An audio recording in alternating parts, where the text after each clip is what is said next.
Good morning, champion students, all of our wonderful customers, our friends all over the state of Texas, if not all over the world.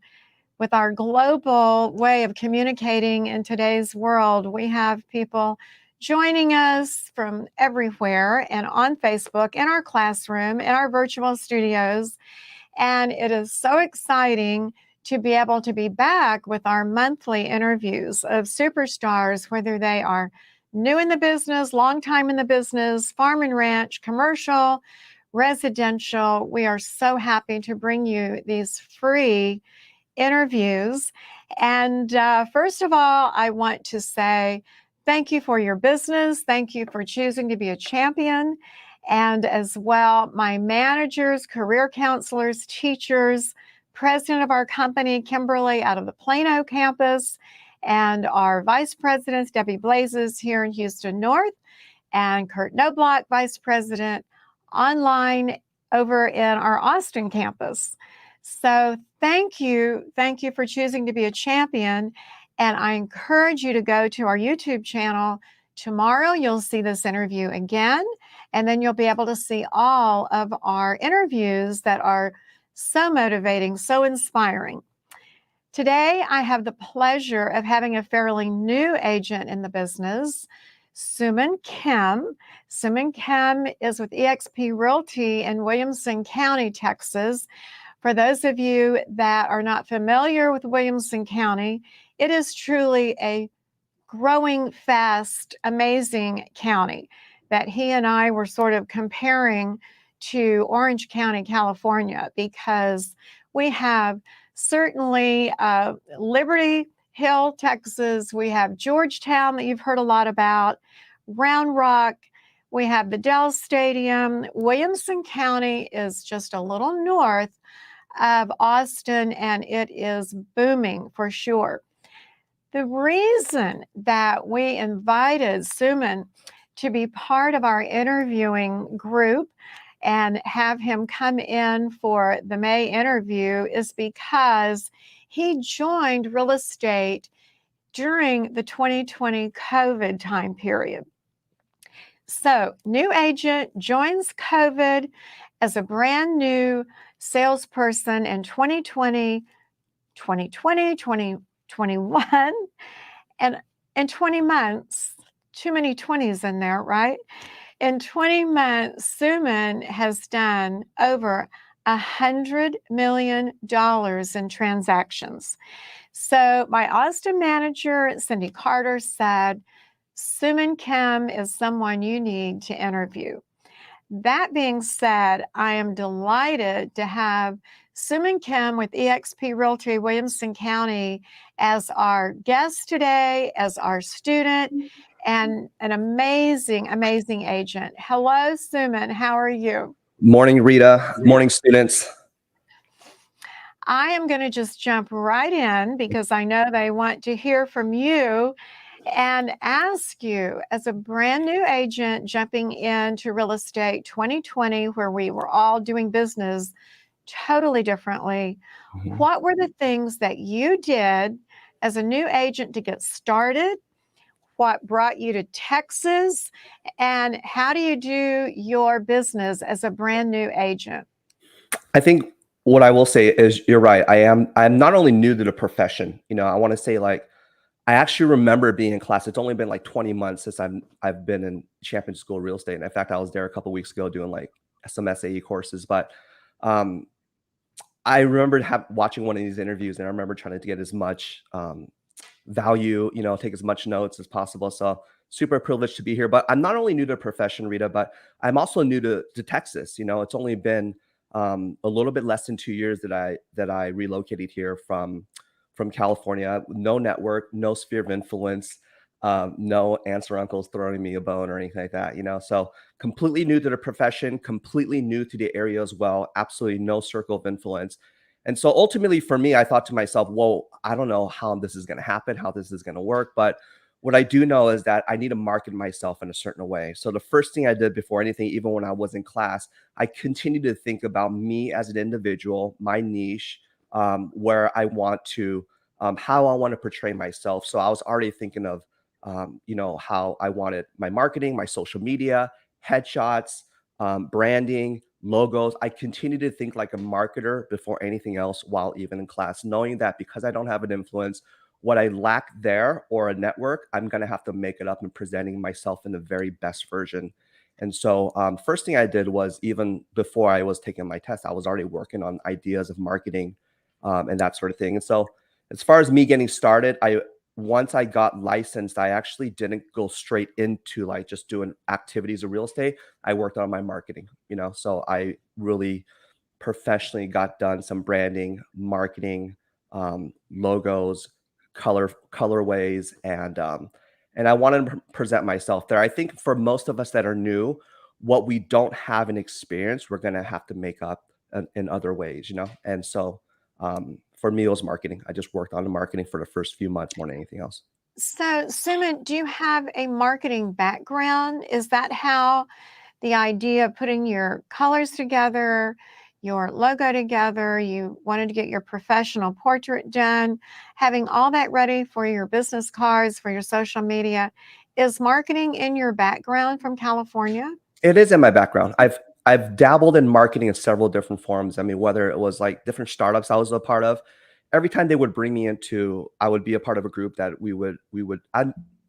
I'll start by saying I've been entrepreneurial for most of my adult life. It's been, I think the last time I've had a job per se was over 15, 20 years ago. So I've always been entrepreneurial. I've always tried new things. I was never afraid to do something new. I was never afraid to do things as a group as well. And I've always been the guy that focused on the marketing and branding component of any kind of venture, whether it be e-commerce, whether it be marketing in a different industry like wellness or a blockchain industry.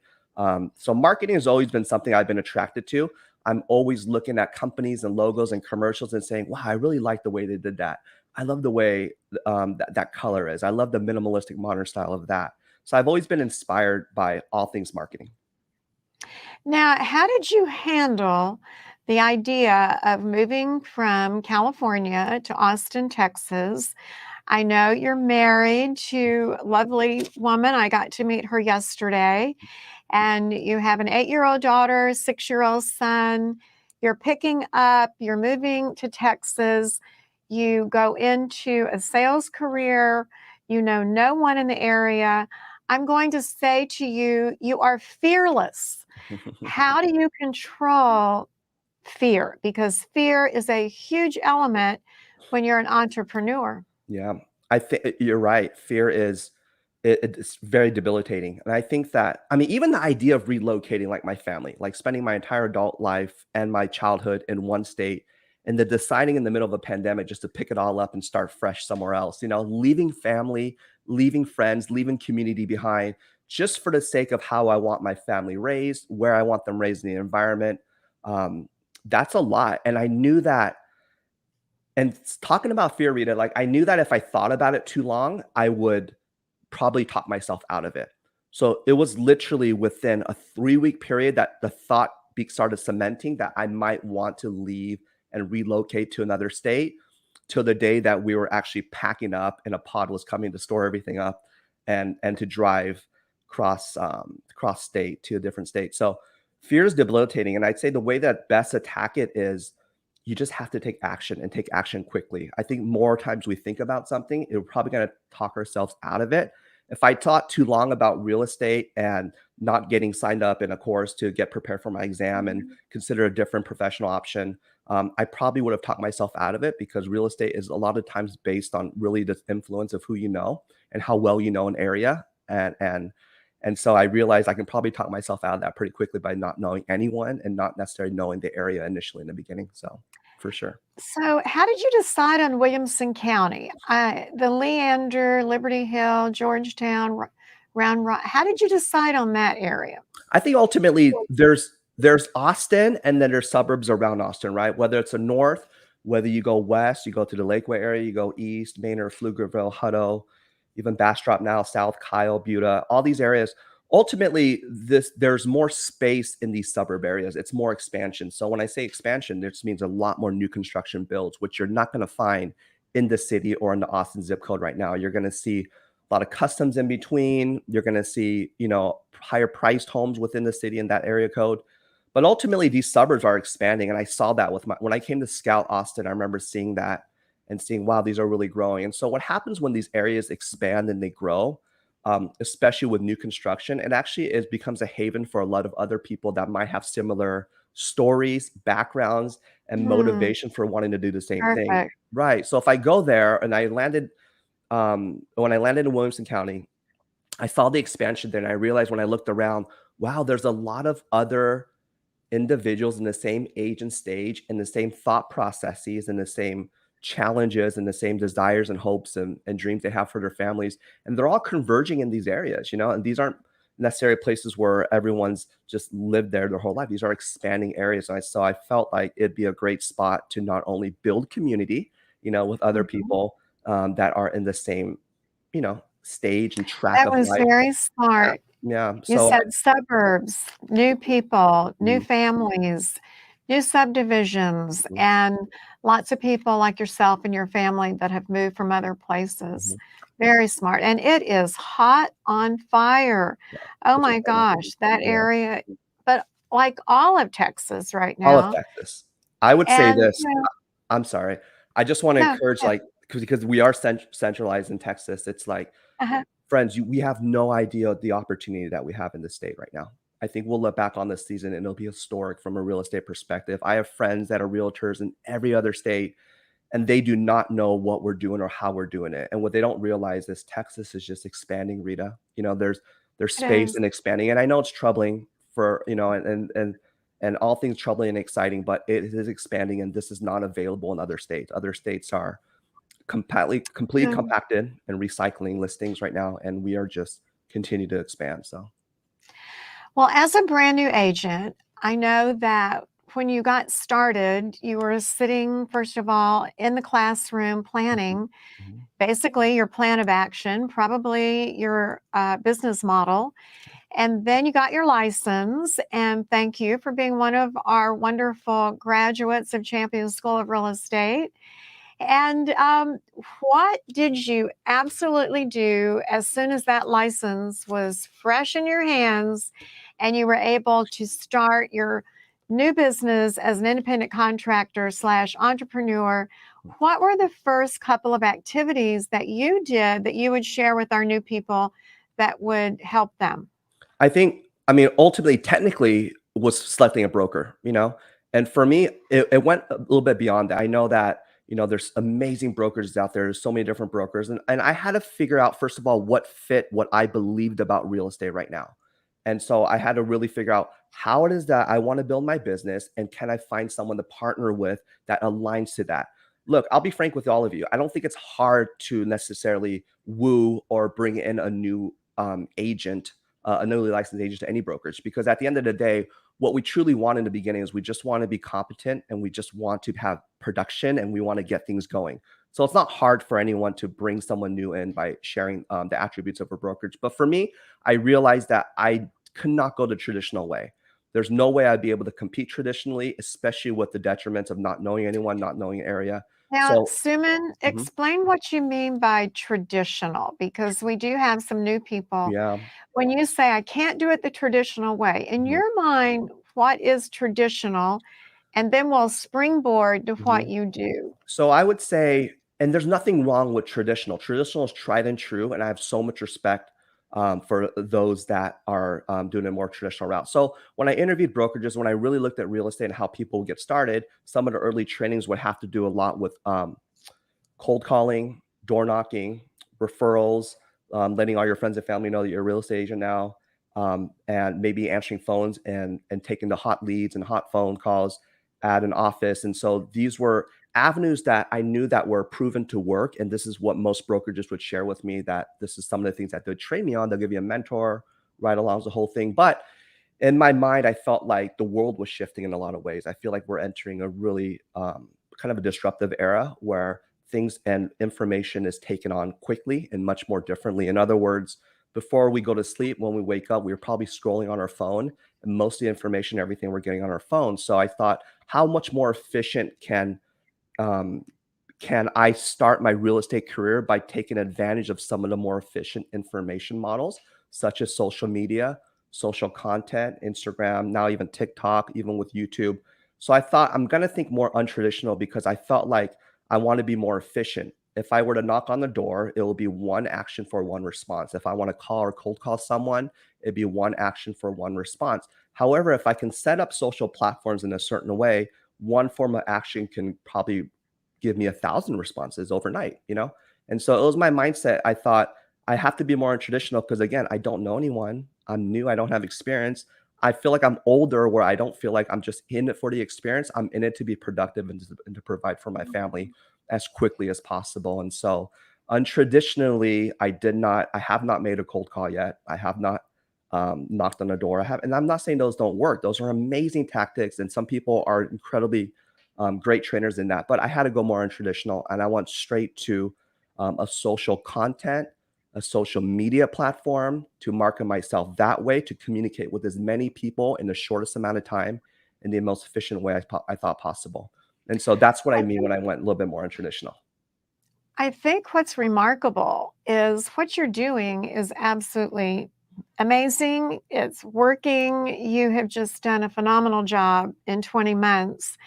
And curiously, if you would share with everyone, when you're on social media, what social platforms, what is the entire field and foundation that you use? Are you involved with some more than others? Mhm. Do you mind sharing all of the platforms I'll s that I'll you say are in? this, and it comes from a personal testimony. Before when my wife and I decided that we were considering to relocate seriously, the moment we put our kids down to bed at night in California, we would go on YouTube. And we will watch literally hours of YouTube videos on just identifying different parts of Texas. Some videos would be great, some videos wouldn't be great, but we would sit there and just keep scouring for hours. Even the most unedited, rough, unquality videos, we would just watch because we're trying to get some semblance of some sort of identification of what life would be like in, Austin or Dallas or what have you. And so when I finally got here, when I decided to go into real estate, I wanted to give back to the platform to which I used the most when I made that decision. So I thought to myself, if we did that, if we utilize YouTube and these type of social media platforms, how much more are people doing that right now? So as a real estate agent, I just flipped my testimony on what I used and what I needed and provided that for others. So I would say my biggest platform right now is YouTube. Would you say that your kids were surprised that people weren't riding around on horses in Texas? Exactly. Yeah. I've It's still, I know, I've still yet It's to, always so much fun when you're mhm, in an airport and you actually do see true Texans in their cowboy hats and their boots, mhm, and yet certainly we love, love, love our farm and ranch, mhm, our true Texas, and yet we have such metropolitan cities. I also want to encourage our students when you're going to the Champions YouTube channel, go to Soomin Kim's YouTube channels. You're going to be very, very pleasantly surprised to see the quality of work that he does and the number of YouTubes that he does have launched. I love your sort of introduction to certain like Leander and talking about Round Rock and doing a this is what this town's all about. I think it's very remarkable and done so well, and I congratulate you on that. What would a day in the life of Suman Kim be like? So when you get up in the morning, what time do you get up? What is your workaday world like? I think today it looks a lot different than it did the first month. The first month, there wasn't much to do, and so I was almost hoping and kind of waiting for something to do. But today, as production builds, as you have more of a number of clients that you're working at with one time, a lot of it comes to streamlining communication. So I'm always going to spend the morning replying to everything that had come through in that morning. So, for example, after this, I'll probably finish replying to all of my clients and then what I'm going to do today is I do work with a lot of new construction and builds that are happening right now. And part of the reason people reach out to me is because they know I'm active and I'm willing to film and I'm willing to take pictures and I'm willing to give documentation on what the process looks like for it, whether it's a community, whether it's a home being built. So after this, I have several clients that are building in the Southwest, an area called Dripping Springs. So I'm going to head over there and give them some progress and some documentation on what their home is at, what it's looking like, what stage it's at. They appreciate that, especially if they're not in right now. It's almost like showing them baby pictures of their kids growing. And so I'm going to do that with several different Oh, do clients they today. live in another state? They do, yeah. They So live they in might have another come here. state, Yeah. and you're going over and documenting how their home is going up. That is very customer centric. Right. Yeah. And I know how important it's for them because they haven't, they get into this contract. It's the biggest financial purchase of their life, and they want to see that progress. So I'm gonna provide that for several customers today, and I'll head back up here. I have a client that's flew in today that we will take a look at some homes that individual is interested in. And then that should take a lot of the middle of my day. I should come back, and then I'll have a full inbox by the time I get back. All the while in between, I'm communicating as well. So today's going to be a day where I'm going to get a little bit dirty, and I'm going to walk some construction sites and do that. And then later on, I'm going to meet up with some clients that are in town. And then I also have a few listings that are closing in the next couple of weeks. So I'm going to stop and converse with a couple of those clients as well. So what time does your day end? Good question, Rita. Don't ask my wife that. Man, when I get home, I definitely want to spend that time with my children, and be present with them in that sense. But once, after dinner, when it goes out, right now I'm up for a while. I would say I have very little balance in the beginning right now with the amount that I'm having to deal with. We talk about that in our marketing classes, and Powerhouse Marketing is my all-time favorite because it tells you again how to make money in real estate. It's a great SAE course. But starting out in any new business, I think it's so important that you explain to your significant other, your family, that right now, mom, dad, they're starting a new career. It may not be the way you would like for it to be, family, in that I really have to give it a lot of my attention.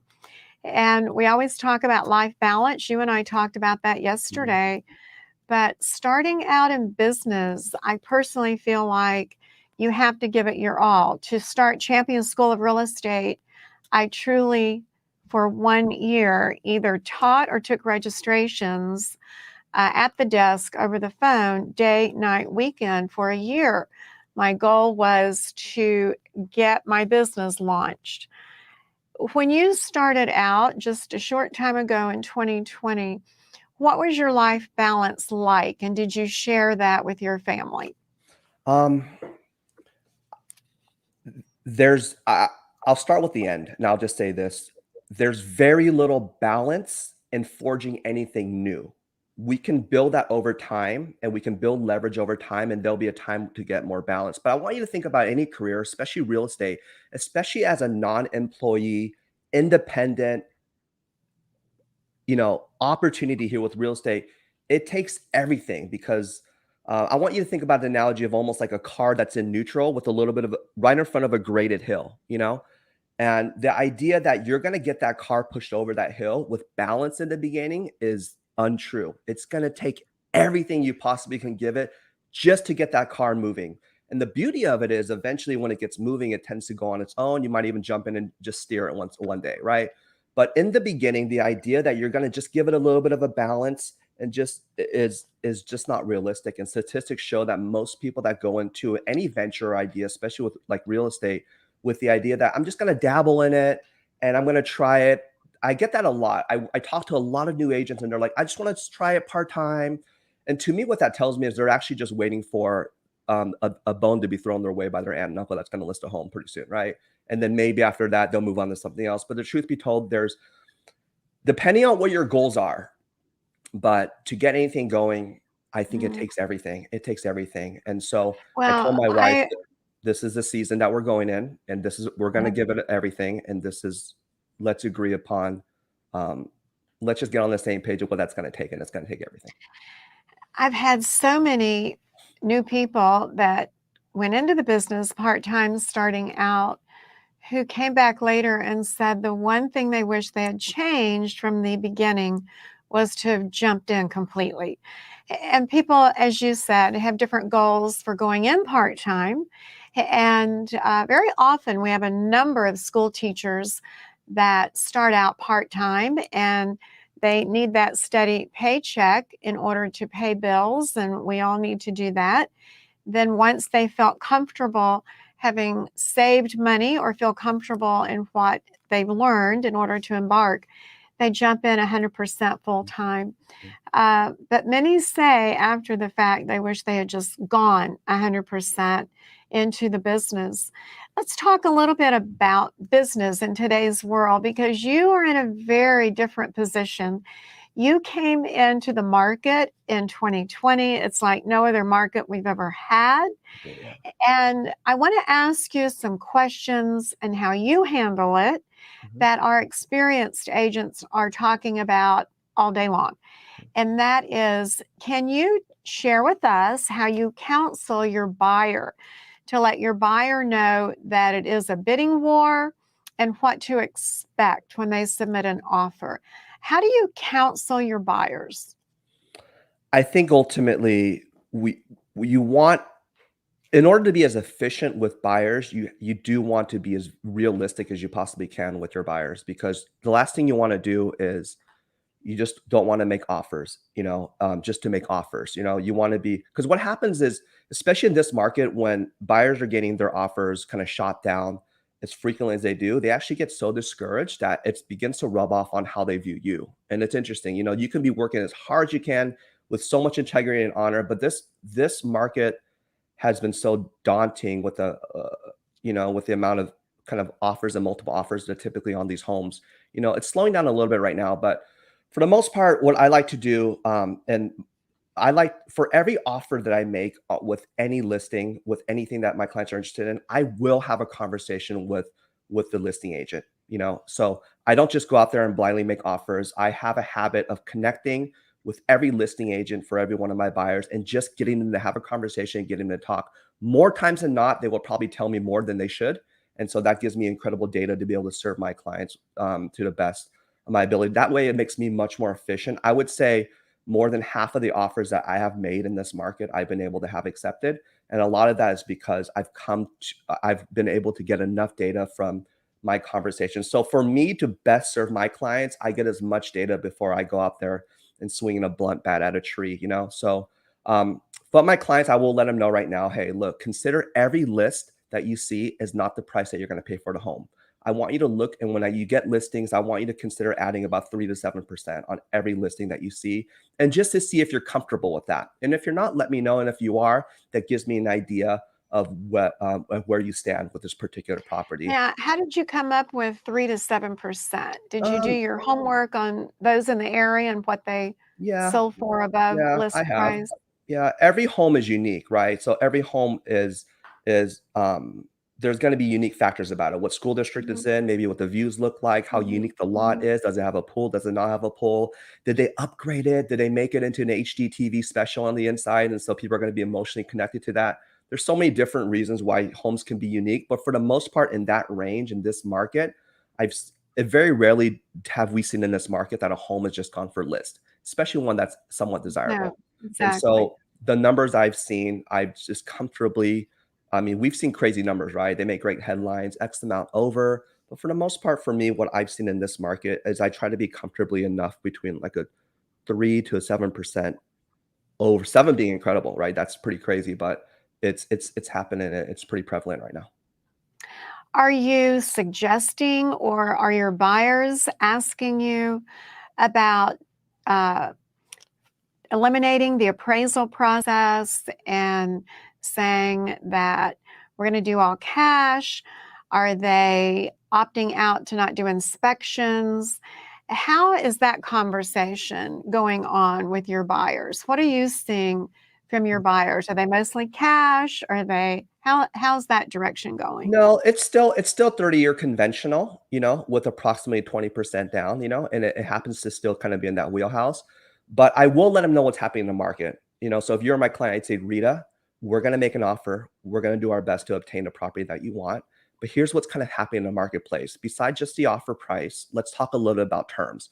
Terms are really important. And I know that I remember even being in real estate class thinking like, oh my gosh, this is so much to remember. But you're going to realize that terms are just as important as actually the offer price. In fact, I've had offers accepted that are below the highest offer provided just because our terms were better.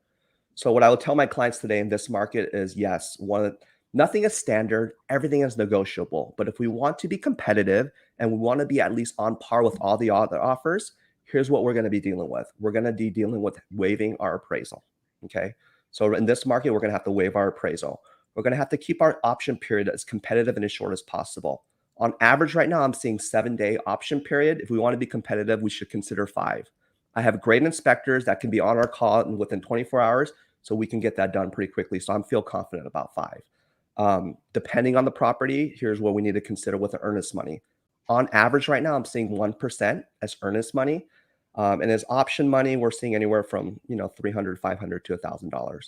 If it's a unique property, I was actually involved in a property this year or last year that our option money had to be 50,000, just to be competitive. Those over 20 offers, a highly desirable, unique property, multi-7-figure property, but our option money had to be 50,000 I just to love be that competitive. Yeah. because you're going to be needing that money anyway, Yep. and the money is going to go towards your down payment. Mhm. So it definitely shows how serious that buyer is Yeah. to go upwards with the option money. Yeah.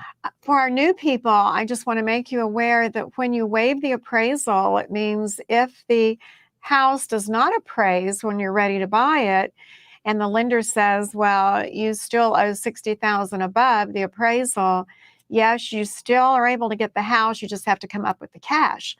But it is so very, very popular to waive the appraisal in order to move yourself up on the bidding line to get the house. Mhm. On your listing side, let's talk about sellers. Sellers, oh my goodness, they come back to the agent and say, well, you didn't list my house properly because it sold way over list price. That's what they said about 12 months ago.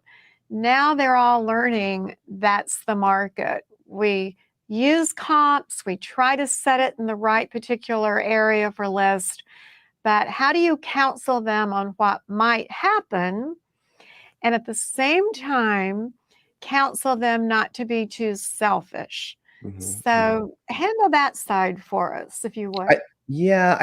Actually, it actually entails what you just mentioned, Rita, is the fact that for most agents, when they are listing a home, now at the end of the day, our fiduciary is to our clients. So whatever they want to do, I'm going to adhere to that. I'm going to counsel them and give them, my perspective. For instance, my last listing right now that I have under contract, the seller was very ambitious, incredibly ambitious, and I kind of let him know like this is pretty ambitious, but he did not want to hear anything else, so we went with it, right? So ultimately, I would with my listings, I do let them know, look, we can list it for whatever we want, but it has to be somewhat in the ballpark of an appraisal value, at least to begin. Because if not, this thing's going to come apart in the middle. If it's only worth 700 and we list it for 900, let's say, or 850, and we get an offer on it, that person might fall out of the contract just because you're not going to be able to make that $150,000 gap, in the appraisal value. So it's giving them some strategy. It's also doing a good comparative market analysis for them, and also then looking at the uniqueness of a specific property and how we do it. So I always tell my listing agents, look, we can be strategic in a few ways. One, we can be very ambitious, like some of my clients are. They said, look, if we get one offer at that price, I'm happy. Okay. So let's just list it at that and let's just try to get at least the right buyer for that Soomin. Awesome. Or we can be strategic, and that's happening. We can see people list a unique property or a good property a little bit below the market value, and that encompasses more people looking at it because there's a sticker price that might look favorable to them, and that gets more people emotionally involved in a particular property, more people coming through to visit it, more people falling in love and emotionally beginning to connect to that, and then that offers more multiple bids that will get people betting against each other. And so I always like to talk about every strategy, but again, every property is unique. And Mhm. if it's ubiquitous and it's a home that is everyone believes their home's unique, but if it's a home that is pretty prevalent, then I would say let's stick to marketing at list and getting more people to see it or even a little bit below. But if it's a unique property, it's on a hill, it's got an incredible view, it's got a pool, that sort of thing, then we can be a little more strategic and being A ambitious little for more stuff. aggressive. Yeah, yeah, yeah. This particular market we're in is not a bubble market. Mm-mm. the smart PhDs at Texas A&M University. We always interview them twice a year. And in January, the question came up by me asking if it was what they considered a bubble market, because we have never in the history of real estate in Texas had a market like this. Mhm. And I'm sure there's no other state as well that's ever had a market like this. The answer was, if it is a bubble, we honestly don't know where the end of the bubble is. Mhm. And those are from smart people. That is their full-time job, doing research for the economy in Texas that has to do with real estate. The Houston Chronicle just recently had a huge article on this is not a bubble. These are all the reasons why we're in nationally the housing state that we're in.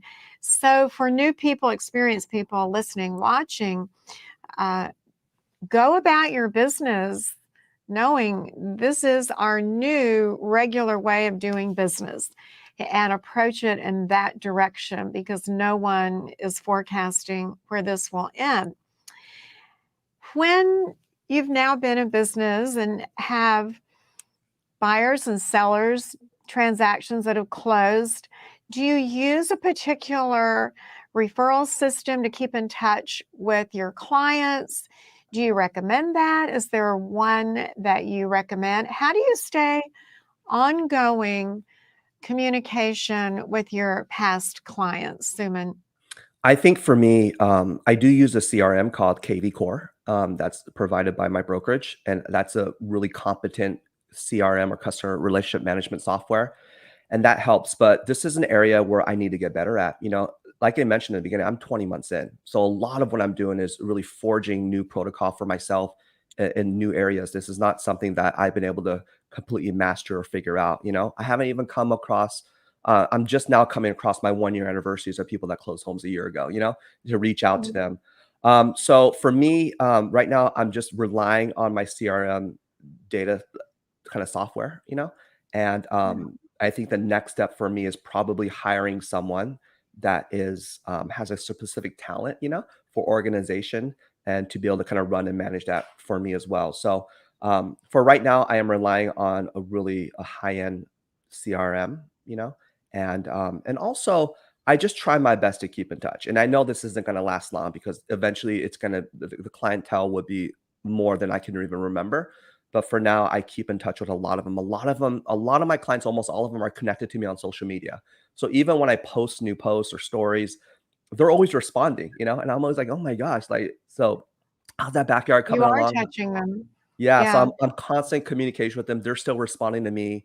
We're almost kind of in a community together because we're all, I just got here a little bit before them, and we're kind of growing together in a community. So So I kind of slipped back into traditional for a mhm, minute mhm, because traditionally with CRM, and I want to let new people that are watching today know that the company you go with, they all have a preferred mhm, customer relationship management software that they recommend you use.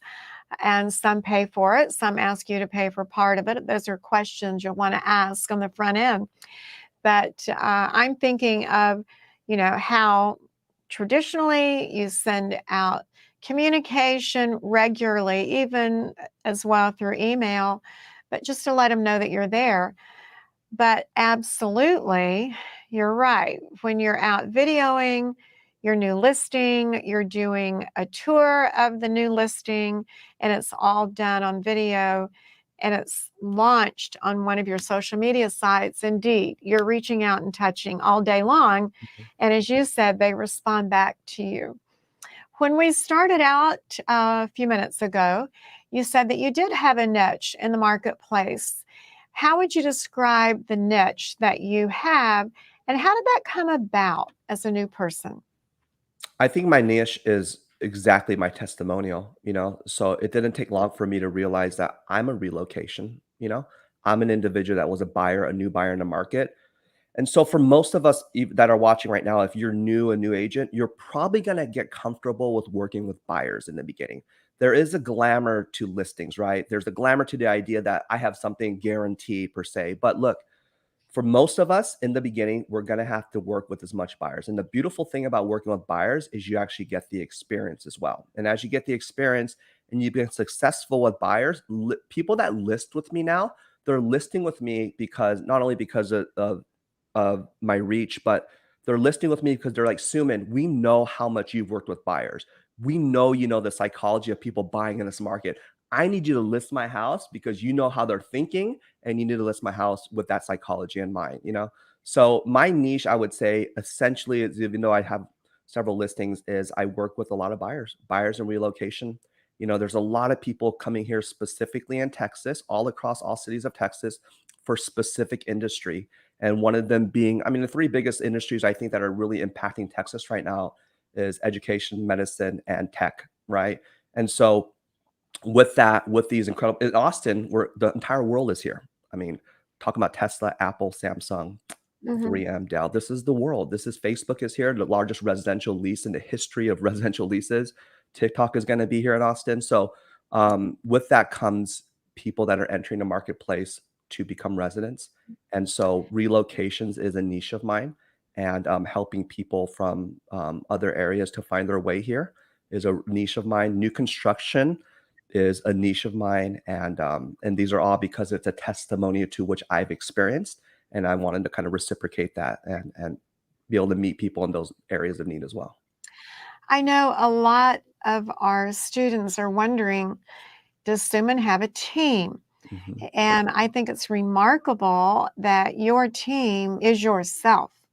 And you also have a transaction specialist that works with you, I understand, because you discovered the absolute best thing you can do is what you are doing, and that is going out to the properties, meeting face to face with buyers, sellers, whether face to face in today's world is Zoom or on site.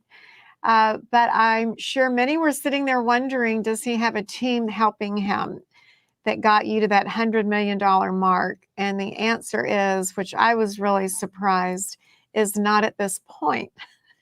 And so your days are filled for sure with a lot of activity. It makes me You feel know, tired just by you saying that out loud. Oh my goodness. But I will say you know, I do have a team of people I'm mentoring right now that I brought into the brokerage okay. as a team. But what I don't have is I don't have a technical team to which, you know, and there's any additional splits or anything like that. But there is a groups that is growing nationally and locally here that I'm mentoring that I would consider like a mentorship team and people that I'm helping out. But technically with my transactions, no, those are all my own as a solo agent. You are so intelligent. You're going about your business so professionally. And I'm so proud of you, honestly. As I said to you yesterday, once you're a champion, you're literally part of our family, and we so appreciate your business. What particular course can you think back that might have helped you the most? Which one sort of comes to mind that gave you maybe even more self-confidence than another one? You Does mean anyone as far as a course at the school? At within the the school? school. I think, Uh-huh. I mean, here's the thing about your courses, Rita, over at Champions, they all work in conjunction with the other, you know? One of them parlays onto the other one, onto the other one. That's why even in some of these chapters, we're like, hey, I feel like we're reviewing the chapter before. And that's all purposely done, friends. You know, if you're on there, it's gonna that that that repeat and that kind of connection to the next chapter is all designed to help you prepare most um, impactfully for taking your exam. So I can't point out one, you know, I felt like they all, like the whole exam prep course has been, it was probably one of the best things I could have had, you know, and I happened to come live. I did some online, but I was one of the first people to be able to come back during the middle of COVID into the classroom in Austin. And so there isn't one per se, Rita. The entire exam prep course, it was really well done. I really appreciated the professors there, and they got us prepped. That I would say this actually to answer your question: the weekend crash course. So the weekend exam prep, that crash course was probably the most important thing for me because I timed my exam to come as close. I got my fingerprints done, all that stuff, as close to me finishing those exam prep courses. I took two of them, one online when I came in for a weekend um, to do my exam prep course, and that was fun. That felt really Perfect. purposeful because we were right there. We're like at the doorstep of taking this exam. So there was a lot of You adrenaline got it. there. And it wasn't Mhm, just, I'm just trying to get through this class, but it was more like, mhm. this is very purposeful. I'm going to take my exam in a few weeks. So I'm in and I'm ready. You're in. Yeah. I am hoping our students have been taking notes. I know there are so many gems that you've spoken that if they are definitely with our interview right now, they've gotten some great tips on customer service, great tips on being more customer centric, great tips on how to start out in real estate, how to overcome fear, how to talk about life work balance with your family. And then just to say, okay, I've got to do this because I made the decision to move into this career, if not this state and city that you did. But here I go, and I'm going to make it work. And you've done more than that.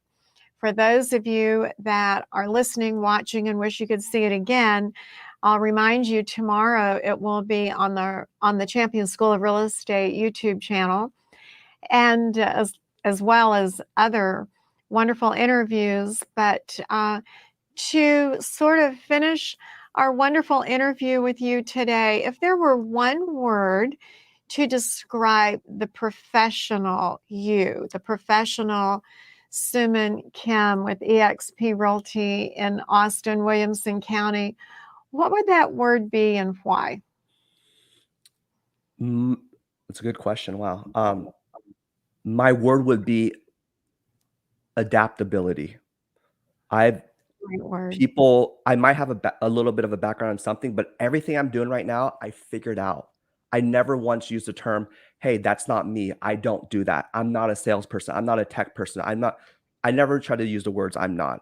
I'll figure it out. People figured it out. So I've learned how to edit a video. I learned how to shoot a video. I learned how to, so I adapt. I take the strengths and things that I figured out in my past experiences, and I will always bring that into um, something new. And so I would say I'm willing to adapt. If you put me in another profession, another career, I'll use the skill sets that I developed here in real estate, and I'll be able to adapt those skill set and transverse that onto a new venture. And so what I would like to say to anyone is just be okay with adapting. Don't ever say I'm not an outgoing person. You don't have to be. I'm not this person. Don't say I'm not. Just say I'm willing to figure it out and I'll adapt. If the prize is worth it, right? If it's worth it, what is a successful real estate profession or career going to do for you and your family? If that's worth it, then figure it out. If it's not worth it, then move on to something else. But if it's worth it, Great then word. figure it out. Yeah. And that word definitely sums you up. And I didn't prepare him in advance for some of these questions. And I definitely did not prepare you for that last question. And adaptability, you are a very adaptable person, very intelligent person. And I have truly enjoyed getting to know you better and Yes. interview you today. I want to let everyone know that next month, in fact, the date is June the 21st, I have Cindy Boutwell. Cindy has Boutwell Properties in the Cypress area, which is suburb of North Houston. I had the pleasure of teaching Cindy and Dan years back. They decided 20 years ago to do the boutique type shop, their own company. They have 13 agents as of currently, and it's always been like in that particular grouping. So those of you that are interested in maybe opening your own shop with your own broker's license and having a boutique business next month, Cindy Boutwell, will tell you how to do that. And I know it will be very informative, and that will also be on YouTube for you. I want to also end with reminding everyone that we have all of these interviews in the Successful Tendencies book. What we hope and believe will happen within this year, we will be able to bring Soomin into one of our chapters and have his face, his interview in one of our books. I love these because all day long, I can tell you, your teachers can tell you about a career in real estate, but to hear someone who's doing it and doing it so professionally and so successfully is a home run for new people. And then 30 days to success, how to get your business started and have something to do 1 day for 30 days is also a recommendation at Champion School of Real Estate. So with great pleasure, I say thank you for being with us today, Soomin Ken, and thank you for being one of our graduates, and so very, very happy for your success. And for all of our experienced agents and new people in class, thank you for choosing to be a champion, and we will see you next month. Bye-bye. Thanks, Rita. Thank you, Soomin.